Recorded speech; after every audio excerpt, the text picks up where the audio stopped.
So a video went viral where a young lady was stripped naked, beaten up by some men. Now, it's not clear what happened, what caused the beating, but one thing was obvious.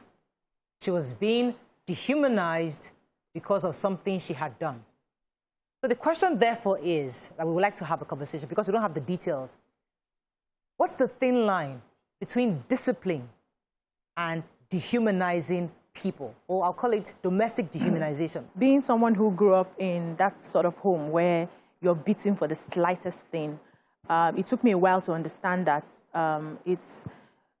it's lazy parenting when instead of having a conversation with a child, you just use your hands.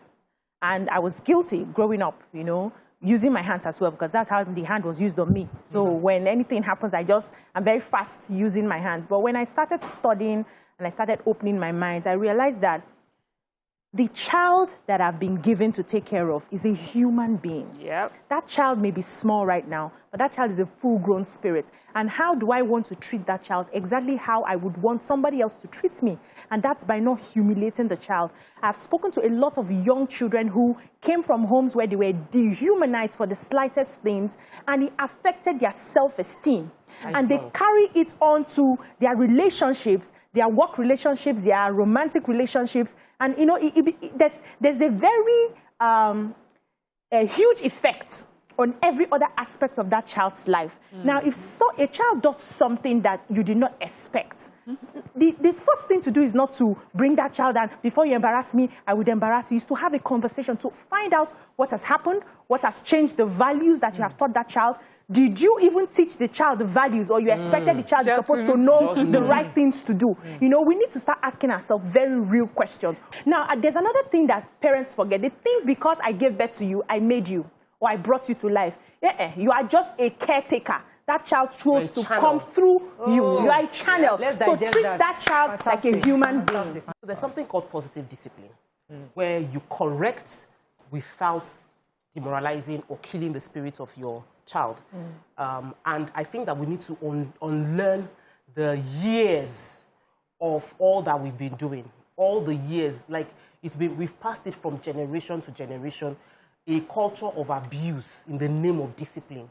And we need to stop it and start teaching ourselves a way to positively discipline a child without demoralizing that child. You can speak words to affirm a child. You shouldn't make a child feel less than who they are. You shouldn't negatively portray your child. And more importantly, you shouldn't embarrass your child.